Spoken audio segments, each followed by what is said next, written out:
오늘도 이곳에 오신 여러분들과 가정에서 예배하는 모든 이들에게 주님의 은총이 충만하시기를 기원합니다. 여러분에게 질문을 드리겠습니다. 나는 믿음으로 태어난 사람입니까? 이런 질문을 여러분들이 받으신다면 뭐라고 대답하시겠습니까? 믿음으로 태어난다고 하는 것, 이게 무슨 의미일까요? 1차적으로는 믿음의 가정에서 믿음의 부모에게서 태어났다. 그러니까 육신적으로 또 수동적으로 그렇게 태어났다, 이렇게 얘기할 수 있겠고요. 또 한 가지를 든다면 자기 자신이 거듭났다. 난 그래서 믿음으로 태어난 자다, 이렇게 얘기할 수 있겠습니다. 그러니까 하나님을 만나고자 하는 어떤 능동적인 노력으로 그렇게 내가 살아가는 자, 난 믿음으로 태어난 사람이기 때문에 그렇다, 이렇게 얘기할 수도 있겠죠. 오늘 본문에서 소개되고 있는 모세, 그는 믿음으로 태어났다고 했습니다. 그러니까 모세의 삶은 하나님의 주권 가운데서 태어났고 양육되었고, 그리고 그는 사명을 감당했습니다. 그러니까 믿음으로 태어난 자의 모델이면서 또 원형이라고도 할 수 있겠죠. 모세의 출생 배경은 출애굽기 2장에 자세히 나와 있습니다만, 그 당시 역사적인 배경을 본다면 예전에 애굽, 지금의 이집트, 그들과 이스라엘 민족, 그들이 같은 셈족이었다는 거예요. 셈족. 그런데 셈족 중에 힉소스라고 하는 족속들이, 그 왕조가 이 애굽을 다스리고 있었습니다. 1720년부터 1570년까지 그렇게 다스리고 있었을 때는 사실 이스라엘 민족들과 또 요셉이 총리를 했으니까요, 힉소스 왕조와는 아주 절친한 사이였습니다. 그런데 새로운 왕조가 출현했습니다. 아모시스라고 하는 왕조가 출현하면서 이 힉소스 왕조를 쫓아낸 거예요. 그러면서 더 나아가서는 이 힉소스 왕조와 가깝게 지냈던 모든 그 민족들을 다 적대시하기 시작했습니다. 그 중에 히브리 민족이 더 힉소스 왕조와 가깝게 지냈다는 것 때문에 더 적대시를 받게 된 거죠. 그래서 히브리 민족들이 이전 왕조에 가깝게 지냈다는 그 이유 때문에 관계가 악화가 됐고, 새로운 왕조와, 그리고 그것에 더불어서 노동의 강도도 더 이제 심해진 거예요. 그러니까 모세가 태어났을 때 상황이, 역사적인 상황이 그러했다는 거예요. 그러니까 믿음으로 모세가 낳았을 때 부모가 그 아이가 아름다움을 보고, 구약성경에는 준수함을 보고 그를 숨겨서 석 달 동안 키웠다는 거잖아요. 애굽왕 바로는 이스라엘 인구가 자꾸 증가하는 것 때문에 위협을 느껴서 그 숫자를 줄이기 위해서 남자아이가 태어나면 무조건 강물에 던지라고 그랬어요. 나일강에 죽이라는 명령을 내렸습니다. 그런 상황 가운데 모세가 출생한 것입니다. 그런 말씀을 히브리서 기자는 이제 또 다른 번역 70번역을 통해서 오늘의 말씀을 하고 있는 거예요. 믿음으로 그 부모가 모세를 석 달 동안 숨겼다, 이렇게 말씀하고 있습니다. 믿음으로 그 부모가 모세를 석 달 동안 숨겼다. 그러니까 모세가 그 부모에서 3달 동안 숨김 받았다는 이유는 그 부모의 보기에 이 아이가 정말 아름다운 아이였기 때문에, 그러니까 아마 부모는 이 아이의 아름다운 준수함을 보고 하나님께서 이 아이를 통해서 무슨 큰 일을 이루실 것이라는 것을 그 마음속에 깨달은 거예요. 예견을 한 거예요. 그러니까 모세의 출생을 통해서 그 부모들이 하나님의 뜻을 깨달은 거죠. 그래서 위기 가운데 하나님의 인도하심을 받는 그런 모험을 감행한 거예요. 나일강에 던지지 않고 몰래 키우기 시작한 거죠.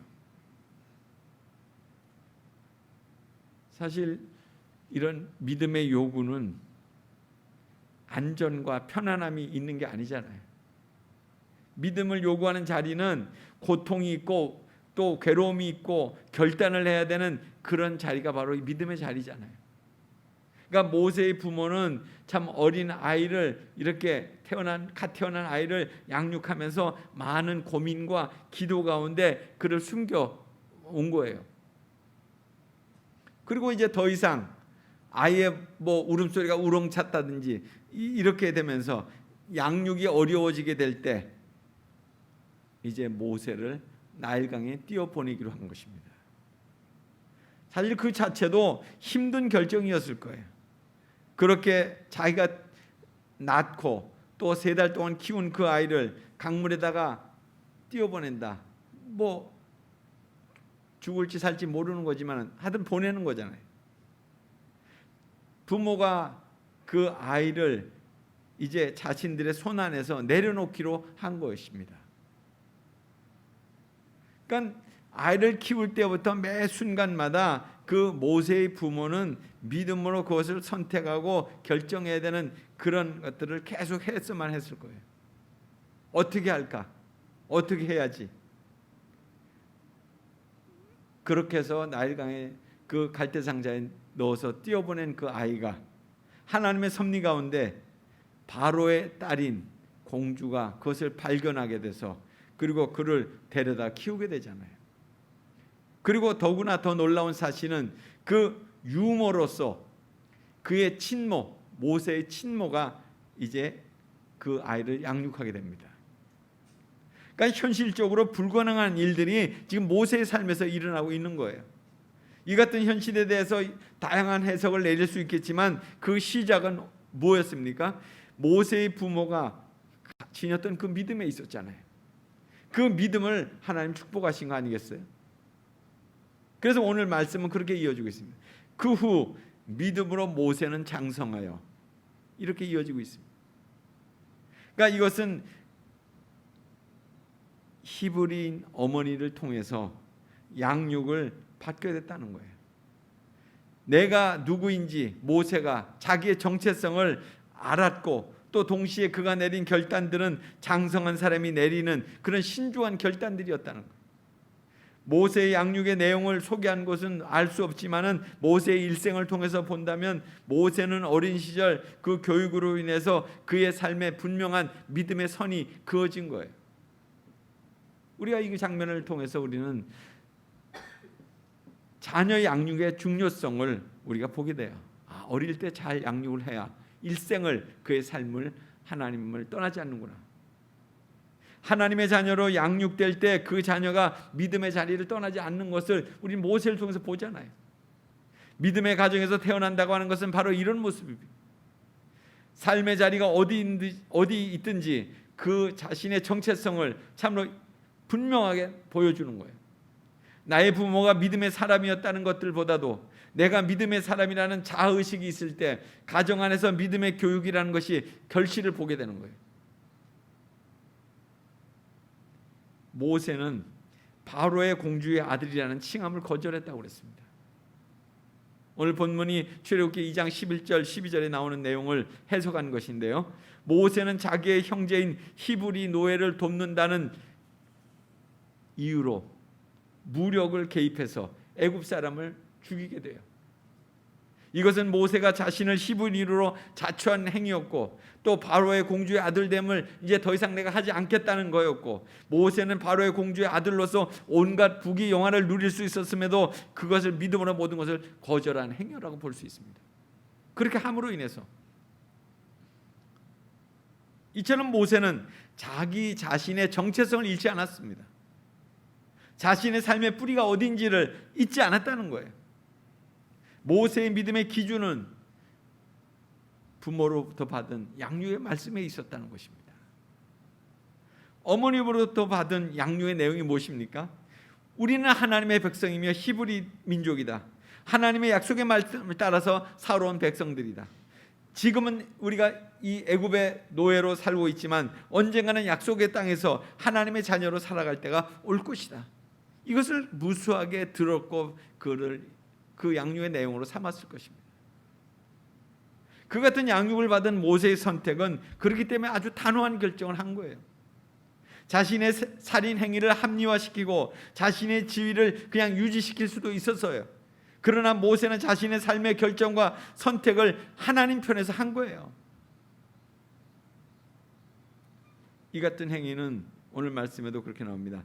하나님의 백성과 함께 고난받기를 잠시 죄악의 낙을 누리는 것보다 더 좋아하고, 그러니까 모세는 바로의 왕궁에서 왕자로서 누릴 수 있는 그 고난들을 향유하면서 세상적인 온갖 쾌락을 즐길 수 있는 그런 위치에 있었습니다. 그러나 그는 그러한 것들을 포기하고 하나님의 백성과 함께 고난받기를 더 원했다는 거예요.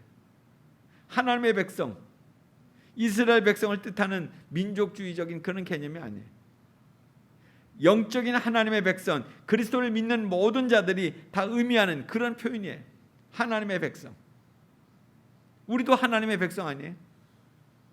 이스라엘 백성들도 물론 하나님을 믿는 백성이지만 우리가 하나님의 백성이에요. 영적인 의미에서. 그 모세가 죄악의 낙, 그러니까 바로의 왕궁에서 도덕적으로 타락한 생활을 했다, 그런 것을 의미한다기보다는 모세가 하나님의 부르심을 깨닫고도 그대로 왕궁에 머물러 있었다면 그 자체가 하나님의 명령에 불순종하는 큰 죄악이 되었다는 거예요. 그것보다는 더 좋아하고, 그러니까 이 더 좋아한다는 건 헬라어로 무엇을 선택하다 이런 뜻입니다. 그러니까 모세가 그 일을 판단하여서 선택했다는 거예요. 모세는 하나님의 명령을 거역하고 왕궁에서 일시적인 안락을 누리는 것보다 명령에 순종하고 하나님의 백성으로서 함께 고난받는 그것을 더 가치 있게 여겼고 그것을 선택했다, 이런 말씀이죠. 우리의 삶의 선택은 어디에 있습니까? 편안함과 안락함, 이것을 줄 수 있는가? 이것에 우리의 늘 관심이 가 있잖아요. 그런데 모세는 왕궁에서의 삶이 자신에게 편안함과 안락함을 주는 것이지만 그 같은 삶을 내가 이제 떠나야 될 때가 왔다는 것을 알았다는 거예요. 왕궁을 떠난다고 하는 것은 단지 불편한 삶을 사는 것을 의미하는 것이 아닙니다. 자신이 양육받는 그런 믿음의 길을 이제 떠난다, 이런 것을 의미하는 거죠. 그 같은 삶을 선택할 때 뒤돌아볼 여지도 없었어요. 모세에게 닥친 삶은 살인자라고 하는 그런 죄명이 따라왔잖아요. 우발적인 사고였지만 자신이 선택한 삶에 대한 책임을 져야 되는 거예요. 이 모든 것은 하나님의 섭리 가운데 있었던 한 가지 사건이었을 뿐입니다. 이제 모세는 미디안 광야에서 외로운 양치기로 살아가면서 하나님의 그 수수께끼와 같은 비밀을, 삶의 비밀을 아마 알 수 있게 되는지도 모르죠. 그 시작은 자신 안에 심겨진 하나님의 믿음에 대한 양육 때문이었다는 거예요. 그 어릴 때 받은 그 양육 때문에 그가 하나님에 대해서 듣지 않고서 어떻게 하나님께 반응할 수 있습니까? 그 미디안 지방, 그건 이방 지방이잖아요. 하나님 섬기는 지방이 아닙니다. 가시떨기 나무 앞에서 하나님의 부르심을 어떻게 응답할 수 있겠습니까? 타오르지만 타지 않는 가시떨기 속에서 하나님의 음성을 그가 들은 거예요. 모세의 생애를 보면 40년씩 나누어지는 거 아시죠? 처음 40년은 바로의 왕궁에서의 그런 지내던 40년이에요. 출생과 더불어서 시작된 고통의 삶이었지만은 부모로부터 받은 양육이 기초가 되어서 이집트의 그 문물의 모든 것들을 배우는 시간이잖아요. 그리고 그 다음 40년은 광야로 도망쳐 나와서 하나님 앞에서 그의 실존을 경험하는 그런 시간들이에요. 자신의 정체성과 사명을 받게 되는 그런 시기가 이 40년의 시간입니다. 그리고 40년은 하나님의 부르심 앞에 사명을 감당하는 그런 과정들이 이 광야에서 이루어지죠. 기도하고 백성들이 반항하고 대들 때마다, 문제가 생길 때마다 기도하고, 그리고 그들을 하나님이 주시는 그런 리더십으로 이끌어가고 있습니다. 그러니까 이처럼 모세의 인생 단계는 결국 모든 그리스도인들의 표상이 되는 것 같아요. 하나님을 알기 위해서 양육과 또한 준비의 시간이 필요합니다. 또 하나님을 경험하고 사명을 발견하는 시간이 필요합니다. 그리고 하나님께 받은 사명을 감당하고 그 사명이 다하는, 그리고 주님 앞에 서는 그 과정까지 단계적으로 이루어지는 거죠. 그러니까 모세의 믿음은 그리스도를 위하여 받는 능력을 애굽의 모든 보화보다 더 큰 재물로 여겼다. 그리고 이는 상 주시는 이심을 바라보았다 하는 말씀이에요. 그러니까 히브리서 저자는 오늘 본문에서 모세가 그리스도를 위해서 능력을 받았다고 이렇게 기록하고 있습니다. 그러니까 이는 그리스도가 신약의 시대뿐만 아니라 구약의 시대에서도 하나님의 백성과 함께 있었다는 것을 의미하는 거예요. 예언자 이사야 63장 9절에 보면 그리스도가 그들의 모든 환난에 동참하사 이렇게 기록되어 있거든요. 또 고린도전서 10장 4절에 보면 바울은 출애굽 사건을 언급하면서 같은 신령한 음료를 마셨으니 이는 저희를 따르는 신령한 반석으로부터 마셨으며 그 반석은 곧 그리스도시라고 이렇게 기록하고 있습니다. 그러니까 결국 그리스도는 하나님의 백성과 함께 동행하시는 분이시기 때문에 모세가 하나님의 백성과 함께 고난받았다는 것은 그리스도를 위하여 고난받았다는 것과 동일한 거예요. 그러니까 그리스도는 어제나 오늘이나 영원히 동일하신 분이시라는 거잖아요. 시대를 초월하며 구약시대의 하나님의 백성들과 함께 하셨기 때문에 모세는 그리스도를 위하여 지금 능력을 받을 수 있다 하는 것입니다. 모세가 그리스도를 위하여 능력을 받은 이유, 하나님께서 보상해 주심을 알았기 때문에 그렇게 한 거예요. 그 상은 바로의 궁정에서 받는 온갖 보물보다도 더 고귀한 것으로 하늘나라에서 받게 될 영원한 상이기 때문에 그렇다는 거죠. 오늘 이 히브리서가 누구를 위해서 썼느냐면 이렇게 편안한 삶을 살고 있는 우리를 위해서 쓴 게 아니고요, 고난과 박해와 순교의 그런 자리에 이르는 사람들을 위해서 쓴 것이 이 히브리서입니다. 그리스도를 믿음으로 인해서 고난당하는 사실을 알고 모세의 경우를 예를 들어서 그 글을 읽는, 히브리서를 읽는 사람들로 하여금 하나님의 상을 바라보면서 기꺼이 고난을 감내하도록 그렇게 권면하는 글이 바로 이 히브리서예요. 그러니까 믿음으로 태어난 자가 가는 길을 아주 명시적으로 보여준 이 모세의 일생, 바로 우리가 걸어가야 될 이 세상 길이라는 거예요.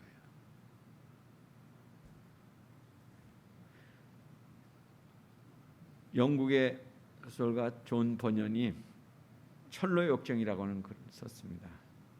여러분에게도 몇 번 소개했는데요, 이 철로의 역정, 크리스찬이 믿는 사람이 장차 멸망할 도성 장망성에서부터 하나님이 계시는 시온성을 향해 가는 그 과정을 그린 것이 철로의 역정이에요. 모든 과정이 다 선택입니다. 이 가는 여정에 나쁜 것을 버리고 좋은 것을 선택하는 그런 과정들. 여러분들도 비록 몸은 여기 살고 있지만 끊임없이 시온성, 하나님의 계신 그 도성을 사모하고 가십니까? 주인공인 크리스찬이 개나리 보찜을 하나 들고 출발합니다. 출발은 어렵지만 시온성이 좋기 때문에 결단하고 그리고 출발합니다. 출발하면서 전도자의 안내를 받습니다. 한 번도 가본 적이 없기 때문에 안내를 받아야 됩니다. 한참 가는데 거기에 누구를 만나냐면 고집이와 유순이를 만나요. 그런데 고집이는 자기식으로 가겠다고 고집을 부리고 있습니다. 또 유순이는 낙심의 수렁에 빠져서 힘들어서 더 이상 못 가겠다고 버팁니다. 돌아와요. 한참 가다가 보니까 또 길이 갈라지고 있는데 어떤 사람이 자기 쪽으로 오라고 이렇게 안내를 합니다. 그 사람은 세속의 현자입니다. 이 사람의 안내로 길을 가면서 보니까 거기는 율법으로 가는 길, 넓은 길이에요. 그래서 다시 전도자의 도움을 받아서 좁은 길로 들어섭니다. 좁은 문을 통과해서 한참 가다 보니까 거기에는 짐이 너무나 무겁습니다. 마침 십자가가 나타났어요. 그냥 지나갈까, 짐을 내려놓을까 그렇게 하는데 십자가 앞에 도착하자마자 짐이 스스로 떨어져 나가서 대굴대굴 무덤으로 들어가는 거예요. 짐을 내려놓고 가볍게 가는데 허울이와 위선이가 따라오더니 빨리 가는 지름길이 있다고 유혹을 해요. 이리로 가자고. 그 따라갔더니 담을 넘어가야 되는 거예요. 허울이와 위선이는 정도로 가지 않고 빨리 가는 길을 택했지만 그 길은 시온성으로 가는 길이 아니었어요. 이렇게 걷다 보니 허영의 시장까지 도착하게 됩니다. 이 시장은 세상의 모든 것을 다 파는 시장입니다.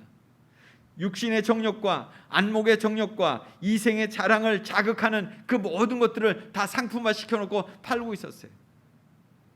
이 시장에 믿음이와 크리스찬 둘이 지나가는데 온갖 것들을 상인들이 사라고 그렇게 유혹을 해요. 그럴 때 두 사람이 말합니다. 우리는 진리만 사고 싶습니다. 진리만 사고 싶습니다. 그러니까 그 상인들이 이상한 놈들이다 이렇게 해서 그들을 사로잡습니다. 그리고 그들을 법정으로 끌고 갑니다. 그리고 이 사람들에게 끌려간 이유 몇 가지를 들이대요. 자기들과 옷차림새가 다르다는 거예요. 또 말투가 다르다는 거예요. 그리고 세 번째로는 그 시장에서 파는 물건을 하나도 사지 않았다는 거예요. 그들의 관심은 뭐였어요? 세상이 아니라 하늘이었잖아요. 그래서 결국 믿음이는 재판을 받고 사형을 당합니다. 죽은 후에 마차를 타고 하늘로 올라갔죠. 철로 역정은 우리의 믿음의 길에서 우리가 선택할 것이 무엇인가를 참으로 보여줘요. 장차 망할 장망성에 그냥 살 것이냐? 하나님이 계신 시온성을 향해서 담대하게 나갈 것이냐? 편하고 넓은 길로 갈 것이냐? 좁은 길로 갈 것이냐? 지름길로 빨리 갈 것이냐? 정도로 갈 것이냐? 십자가 앞에 짐을 내려놓고 갈 것이냐? 그냥 혼자 지고 갈 것이냐? 허영의 시장에서 세상에 빠져 살 것이냐? 빨리 지나갈 것이냐? 사망의 음침한 골짜기를 지날 때 말씀과 성령으로 무장한 갑옷을 입을 것이냐? 그냥 맨몸으로 갈 것이냐?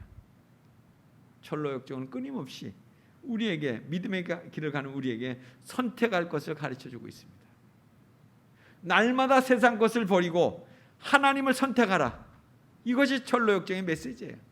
날마다 세상 것을 버리고 하나님을 선택하라. 믿음으로 태어난다고 하는 것은 선천적이지 않은 것 같아요. 난 날 때부터 믿음으로 태어났어. 물론 육신적으로는 뭐 그런 그 믿음의 부모에게 태어났다면 그렇게 얘기할 수 있지만 지금 우리가 말씀하고 있는 믿음으로 태어난다는 것은 선천적이지 않습니다. 우리 앞에 놓여진 선택적인 삶을 하나님 편에서 하나님을 선택하는 사람이 바로 믿음으로 태어난 사람이에요. 우리 앞에 놓여진 선택적인 삶을 하나님 편에서 하나님을 선택하는 거. 우리의 신앙적인 배경이 우선적이라기보다는 자신이 하나님의 말씀을 따라서 선택하며 사느냐, 이것이 중요하다는 거예요. 하나님의 말씀을 선택하며 사느냐. 사람들은 자신의 배경을 만들기 위해서 많은 노력을 해요. 또 그 배경을 갖기 위해서 무리한 시도들도 많이 해요. 그러나 그 배경의 주인공인 내 자신이 하나님을 선택하지 않는다면, 못한다면 나의 삶은 더 이상의 선택이 없는 그런 삶이 될 거예요. 더 이상의 선택이 없는 삶이 되는 거예요. 믿음으로 태어난다고 하는 것, 그것은 매일의 삶에서 하나님을 선택하는 삶을 사는 거예요. 매일의 삶에서 하나님이 어떻게 하면 이렇게 이 선택을 하면 기뻐하실 건가? 하나님이 어떻게 이것을 원하시는 것인가? 이것을 묻고 또 그런 삶을 또다시 참 택하여 가는 것, 이것이 바로 믿음으로 태어난 사람이에요. 오늘 우리가 모두 믿음으로 태어난 사람은 초대를 받은 거예요. 그런데 그 초대받은 사람으로서 그 길을 걸어가는 데는 우리의 결단과 우리의 기도와 우리의 의지적인 노력이 필요하다는 거죠. 모세, 그 정말 풍전등화와 같이 그 위기 가운데 태어났어요. 그냥 날강에 던져져서 죽임을 당할 수도 있었던 그런 생명이었어요. 아무리 그 믿음의 부모가 그들을 잘 양육하려고 했지만 그 양육은 한계가 있었잖아요. 그걸 하나님 손에 맡긴 거죠. 하나님 손에 의탁해서 그 삶이 이제 나아가게 될 때 끊임없이 하나님 앞에서 그의 삶을 하나님을 선택하는 삶을 살았잖아요. 그 모든 시작은 믿음의 부모로부터 양육되어졌던 그 말씀에 있었다는 거예요. 우리가 오늘 우리의 삶에서 우리 자신이 정말 내가 믿음으로 태어난 자인가를 다시금 돌아보고 또 그렇게 살고 있는 자인가를 늘 확인해보고 또 우리의 자녀들과 또 우리의 이웃들에게 그들을 믿음으로 태어난 자로 견인하는 그런 역할이 우리에게 있는 겁니다. 이스라엘 백성들을 참으로 그렇게 약속의 땅으로 이끌어갔던 그 모세, 그는 믿음으로 태어난 자였습니다. 또 그렇게 마지막까지 그의 죽음의 자리 앞에도 시력이 약해지지 않을 때 하나님께로 불륜받을 그 순간까지도 믿음으로 태어난 자의 삶을 살았다는 거예요. 그래서 오늘 우리의 삶이 다시 한번 믿음으로 태어난 자의 삶으로 거듭나게 되기를 간절히 소원합니다. 같이 기도하겠습니다. 하나님, 오늘도 주님의 말씀 가운데 오늘 모세의 일생을 살펴보았습니다. 그의 영성이 참으로 그의 부모로부터 참 말씀의 양육이 있었으며 또 끊임없이 그 기초가 그렇게 놓여진 그 삶을 하나님 앞에서 늘 물으면서 또 하나님의 뜻을 구하면서 하나님 말씀으로의 길을 걸어갔습니다. 선택하고 또 선택하고 결단하고 하나님 오늘 우리의 삶도 믿음으로 태어난 자의 삶으로 하나님 거듭나기 원합니다.